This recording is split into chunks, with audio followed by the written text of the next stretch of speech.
dari Mas Tegar ya. Bisa nggak ya Bang, surat pernyataan kehilangan ini diketik sendiri? Soalnya pihak kelurahan nggak bisa ngeluarin, katanya Bang. Aku disuruh ngurus KTP sesuai domisili. Tadi seperti yang kasus-kasus sebelumnya, pihak kelurahan tidak bisa mengeluarkan. Pada saat saya membuat surat tersebut, memang saya tidak meminta kelurahan untuk mengeluarkan surat, tapi saya meminta kelurahan untuk menandatangani surat kehilangan yang saya buat. Jadi di bawah itu ada tanda tangan saya yang ada materainya, dan di sampingnya itu ada tanda tangan kepala desa atau kelurahan. Nanti kepala desa atau kelurahan itu hanya memberikan formalitas atau legalisasi bahwa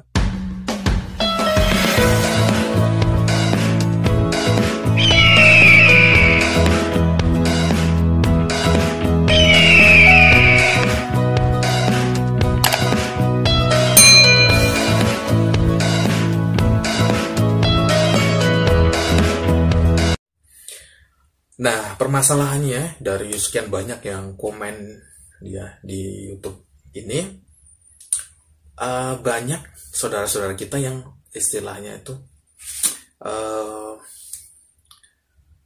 ditolak oleh petugas ya, dalam tanda kutip ya, maksudnya petugas menyatakan belum bisa atau tidak bisa melakukan penerbitan KTP di kabupaten atau kota tersebut dikarenakan harus ke tempat domisilinya, kemudian akan KTP-nya, blankonya tidak ada, dan lain sebagainya ya.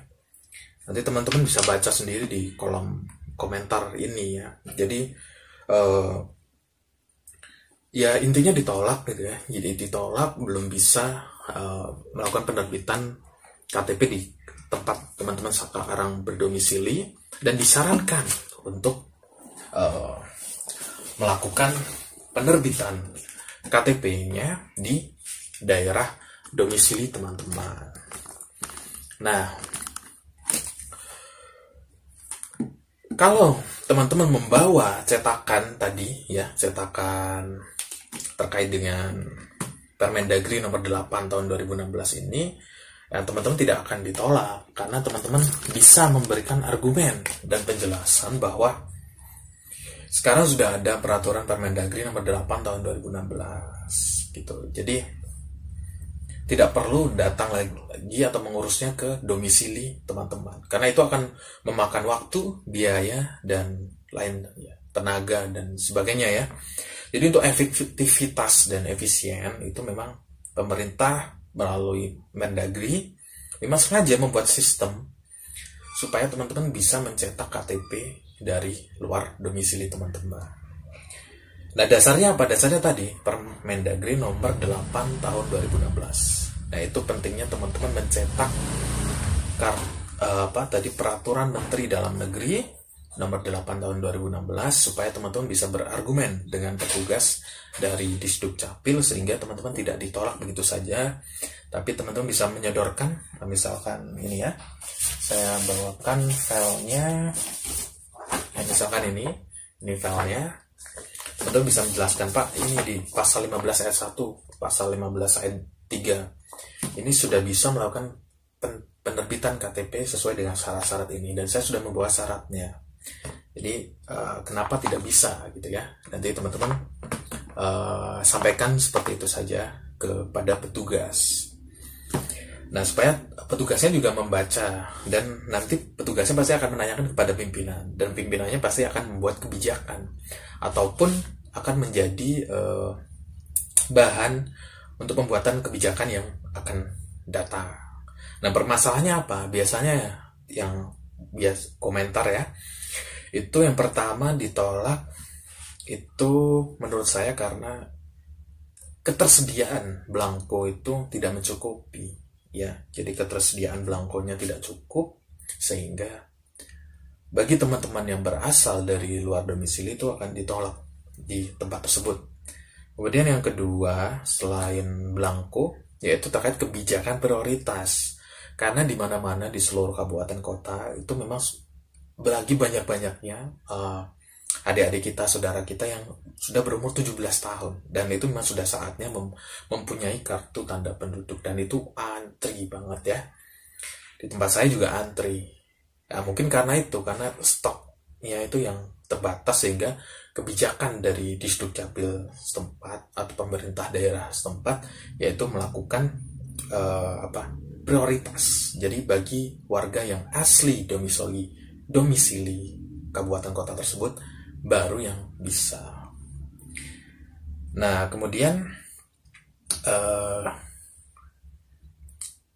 ada lagi selain tadi ketersediaan belangko yang tidak ada, prioritas itu juga karena ketidaktahuan ini dalam arti sosialisasi yang kurang gitu ya, sehingga adanya peraturan nomor 8 tahun 2016 ini tidak tersosialisasikan dengan baik ke petugas-petugas yang ada di instansi pelaksana.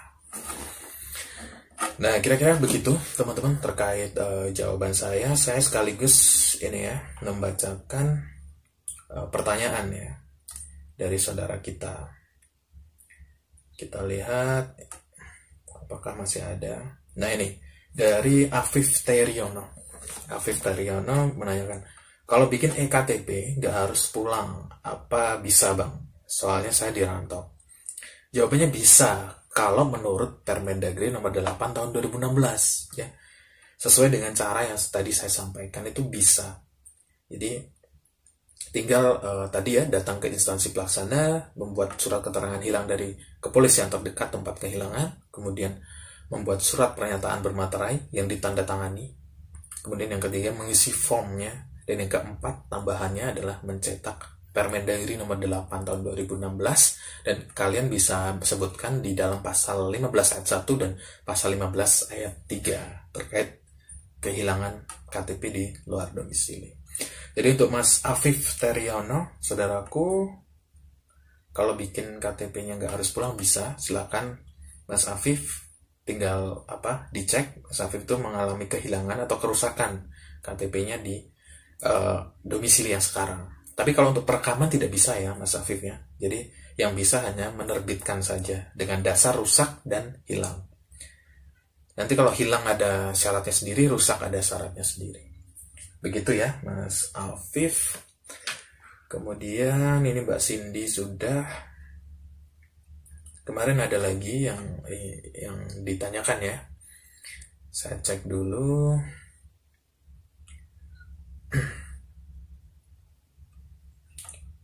Ya, ini ada dari Mas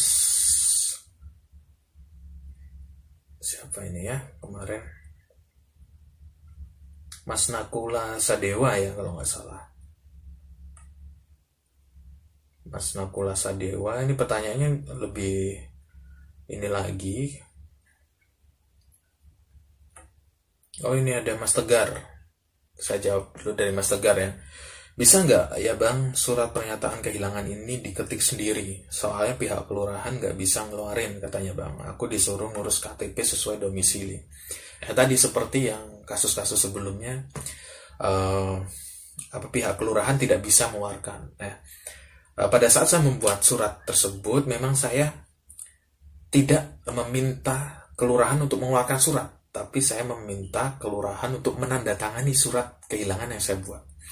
Jadi di bawah itu ada tanda tangan saya yang ada materainya, dan di sampingnya itu ada tanda tangan kepala desa atau kelurahan.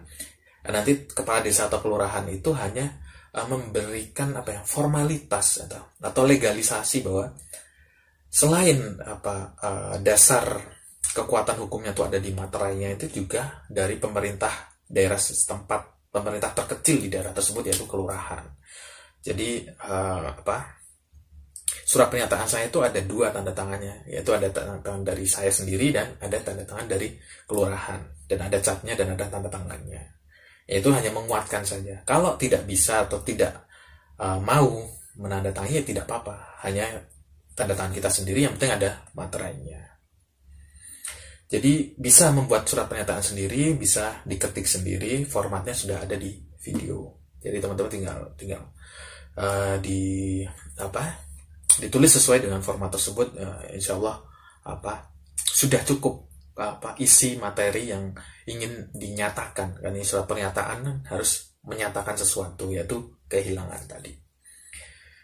Kemudian coba saya cek karena kemarin ada pertanyaan yang bagus yang ini ya dari Mas Nakula Sadewa. Ini saya baca dari atas ya. Saya jawabnya lewat video ini Mas Nakula Sadewa. Yaitu pertanyaannya, kalau saya belum pernah bikin KTP karena ditinggal kedua orang tua, nggak tahu orang mana siapa, hidup di jalanan, sedangkan buat KTP harus pakai persyaratan. Gimana untuk anak-anak jalanan korban hubungan gelap atau anak terlantar yang tidak punya tempat tinggal dan butuh identitas? Nah, ini sangat penting ya, identitas memang.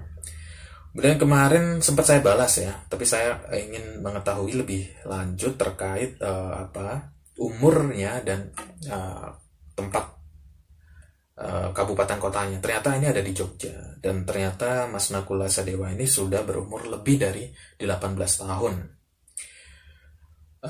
Untuk masuk ke situ, jadi Mas Nakula Sadewa ini menanyakan terkait pentingnya identitas karena di dalam pekerjaan, kesehatan, pendidikan itu membutuhkan identitas. Apakah tidak ada dinas terkait yang menangani masalah identitas supaya ada kesetaraan? Dan mohon pencerahannya untuk bisa dapat identitas kalau domisili pindah-pindah, namanya tidak punya rumah atau keluarga. Ya, terima kasih saudaraku Mas Nakula Sadewa.